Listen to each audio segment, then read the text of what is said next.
Bom dia, caros irmãos.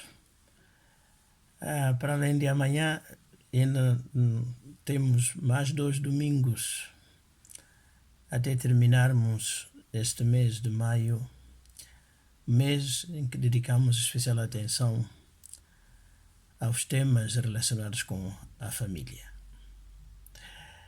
Quero convidar-nos a voltarmos ao texto de Ruth, capítulo 1 e o verso 16. Mas que texto tão rico!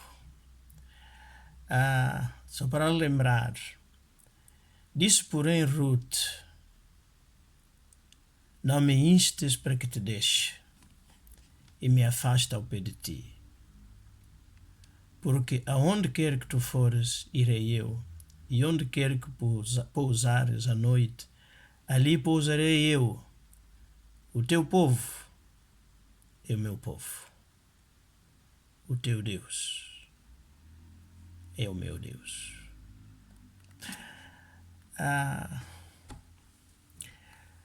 Se estas palavras tivessem sido pronunciadas por uma senhora que nasceu na minha família, na sua família, pelo menos em algumas das nossas famílias, em que pai e mãe são crentes, são pessoas com compromisso com Deus e a sua palavra, podíamos dizer até certo ponto que não teria assim nada de especial ou de espetacular. Embora ter fé é sempre algo espetacular e extraordinário. Fé não é uma coisa automática. Fé em Deus. Mas voltando, Ruth, como sabemos, é uma moabita, natural de Moab, originária de Moab. Tinha uma cultura social, tinha uma fé, tinha uma religião, tinha usos e costumes completamente diferentes dos israelitas. A questão é que como é que esta mulher pode fazer uma afirmação com tanto conteúdo espiritual que não está ao alcance de muitos, mesmo nascidos nas nossas igrejas, mesmo nascidos em lares chamados lares cristãos? Vale a pena lembrar rapidamente, afinal, quem eram os moabitas? De onde Ruth veio? Quem era o povo de Ruth? Meus irmãos, os moabitas, vejam só, Moab é filho, neto, sim, é isso mesmo, filho, neto de Ló. Mas como é que é isso? Ló teve 2 filhas. E essas filhas, até a idade adulta, não tinham casado e por isso não tinham gerado filhos. E meteram na cabeça delas que essa situação de não ser mãe era inaceitável e intolerável para elas. E é também uma questão de cultura. E então arranjaram um estratagema para quer uma, quer outra se envolver sexualmente com o pai. E dessa relação, então, quer uma, quer outra, tiveram pelo menos um filho. E um desses filhos chamou-se filho neto de Ló, foi chamado Moab. E o outro filho neto, gerado por Ló e sua filha, a outra, teve o nome de Amon. E então, é claro que esses filhos seguiram o seu caminho, a sua história, criaram um povo, dali resultou um povo, com usos e costumes diferentes. Habitar uma terra muito fértil, com vida excelente para os padrões da altura, dedicaram-se à agricultura, cereais e vinha, principalmente no caso dos moabitas, e também a pastorícia e a criação de gado bovino e gado ovino e caprino, de ovelhas e cabras. E como a zona era muito fértil, daí que, quando há fome em Israel, a família de Elimeleque, com a sua esposa Noemi e os seus filhinhos, partem para as terras de Moab. É a história dos refugiados. E ali, não temos tempo para contar a história toda, né? Os filhos de Elimeleque e Noemi vão casar com Ruth e Orfa, descendentes dos moabitas. E, meus irmãos, não temos tempo para desenvolver isso, mas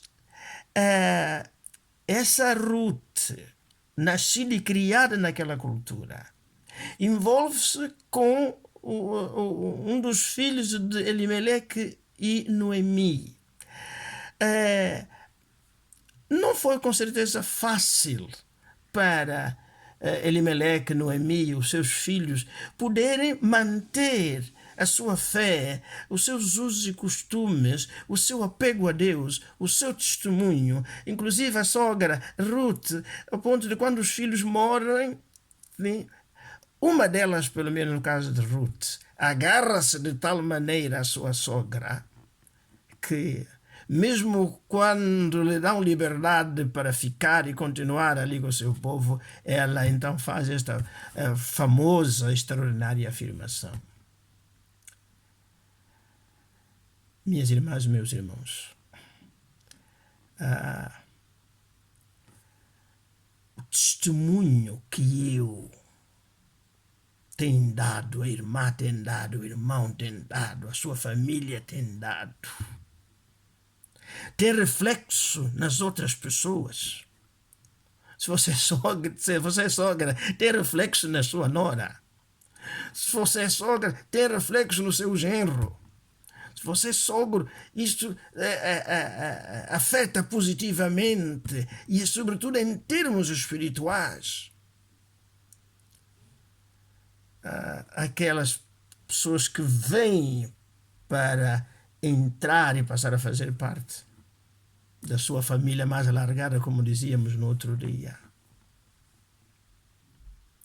É que a Ruth tinha um culto diferente, como dizíamos há pouco. E, inclusive, eles dedicavam-se, no culto deles, chegavam a fazer sacrifícios humanos, os moabitas. Cultuavam a natureza, tipo animismo. Mas tudo isso, ao longo dos anos de convivência com esta família, a Ruth chega a passar por uma experiência que nós, na linguagem do Novo Testamento, diríamos uma experiência de verdadeira conversão, e ela faz aqui uma profissão de fé extraordinária, que diz que o teu povo é meu povo, o teu Deus é o meu Deus. Minhas irmãs e meus irmãos, esta coisa de que, apesar de estar claro nas Escrituras, de que um casamento segundo os princípios da palavra de Deus é um casamento em que um e o outro têm que ter o mesmo Deus, porque, meus irmãos, a fé cristã não é como a política, que cada um pode ter seu partido. A fé cristã não é como o futebol, cada um pode ter a preferência pela sua equipa. Não. Em termos espirituais, em termos bíblicos, é isto que eu estou a dizer aqui. O teu Deus tem que ser o meu Deus. O meu Deus tem que ser o Deus dela. Não é? E não como, pronto, ao longo da história nós vamos fazendo, inclusive, meus irmãos, com o apoio e a benesse de alguns dos meus colegas, ou um bom grupo dos meus colegas. Mas já viram claramente o filme chamado O Jugo Desigual? Meus irmãos, a maior parte dos nossos pastores que não se importam e até abençoam, chamemos assim, este tipo de uniões, peguem, façam um estudo. E os filhos desses pastores, eles não fazem esse tipo de relacionamento. Não se importam, até abençoam os filhos dos outros nesta mistura. Mas os filhos deles não. Será que o nosso povo não entende? Minhas irmãs e meus irmãos, eu não sei quando vamos entender, mas se o seu filho que é crente for o primeiro a partir e que deixe os filhos pequeninos, a pergunta é: a sua nora não crente vai assumir a responsabilidade de orientar espiritualmente os seus netos? Ou a sua filha, que tem um compromisso sério com Deus, aparentemente, se for primeiro a partir, o seu genro, que não tem compromisso com Deus, vai assumir a responsabilidade da educação espiritual, bíblica, evangélica dos seus netos? A realidade tem mostrado, e a nossa igreja é um exemplo disso, meus irmãos. Onde é que está? Há um ou outro caso, né? E dirá, mas a Ruth, é verdade, meus irmãos, que os filhos de Meleque envolveram neste tipo de relação. Mas, veja, o resultado não foi completamente positivo. A órfã não acompanhou a Noemi. Só a Ruth. O apóstolo Paulo tem razão quando chama a atenção dizendo, né? Que garantias tens tu que o outro ou a outra vai se converter? Você já viu quantos anos é que se envolveu neste tipo de relação? E até hoje a sua esposa ou seu marido ainda não está na arca. Então, se não tem chamado a atenção aos seus filhos e às suas filhas, meu irmão, é tempo, minha irmã, de começar a tratar desse assunto com muita seriedade, antes que seja tarde. O que nós desejamos é a nossa oração, meus irmãos, é que os nossos filhos, as nossas filhas, o envolvimento relacional dos nossos filhos seja sempre nesta base, desde a primeira hora. O teu Deus é o meu Deus. O meu Deus é o teu Deus. E assim podemos acreditar que, com a bênção de Deus, esta geração é a geração que louva e serve ao Senhor. A geração seguinte também vai fazer. E a outra também vai fazer. Este é o desejo de Deus. Esta é a vontade de Deus. Que o povo do Senhor não se extinga, mas que continue de geração em geração. Que Deus nos ajude. Amém.